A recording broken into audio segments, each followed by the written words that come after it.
This is my audience.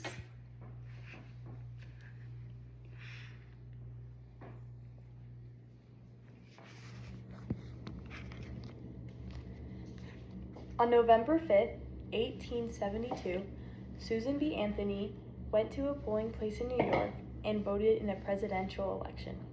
Instead of being seen as participating in democracy, she was arrested because women did not have the right to vote at the time. Her courage and other events led to a decades-long fight for equality. Today, I will be discussing the women's suffrage movement and the historical fight that led to women gaining the right to vote in the United States. I chose this topic because I believe that understanding history is important so we can recognize our rights and opportunities that we have today. Some credible sources that I found during the search are the Library of Congress, the National Archives, and the Smithsonian Institution. These are important to learn about the movement and its impact. Throughout this speech, I'm going to explain the beginning of the women's rights movement, the challenges that the suffragists faced while fighting for voting rights, and efforts that led to the ratification of the 19th Amendment in 1920.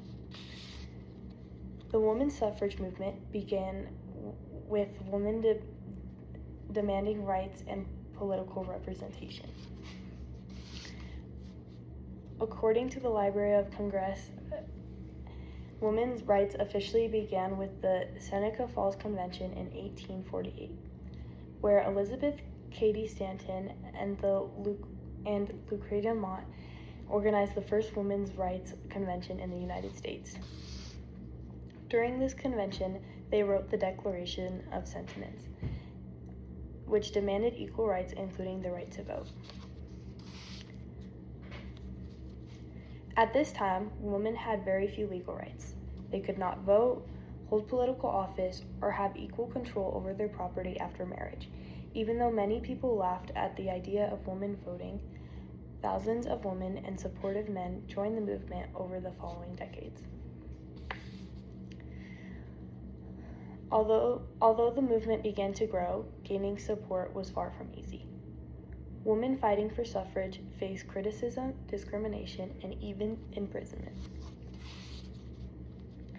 According to the Smithsonian Institution, suffragists organized marches, gave speeches, and protested outside the White House. They were often arrested for demanding equal voting rights. Some women, including Alice Paul, even went on hunger strikes while being imprisoned. One of the most famous suffragists was Susan B. Anthony. Like stated before, in 1872, she knowingly broke the law by voting in a presidential election to challenge the unfair voting restrictions placed on women. She was arrested, found guilty, and fined $100, although she never paid the fine. These sacrifices helped bring national attention to the movement and inspired more people to support women's voting rights. After decades of determination and sacrifice, the movement finally achieved its greatest victory. The ratification of the 19th Amendment permanently changed American democracy. According to the National Archives, the 19th Amendment was ratified on August 18, 1920, and states that the right to vote cannot be denied based on sex. This was the result of none than 70 years of activism. Although the amendment gave millions of women the right to vote, many women of color continue to face barriers of discriminatory laws and practices.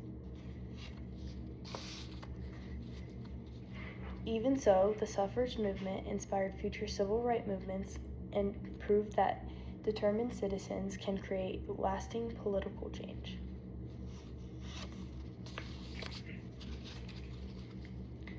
Today, millions of women participate in elections because of the courage and persistence of the suffragists who fought for equality.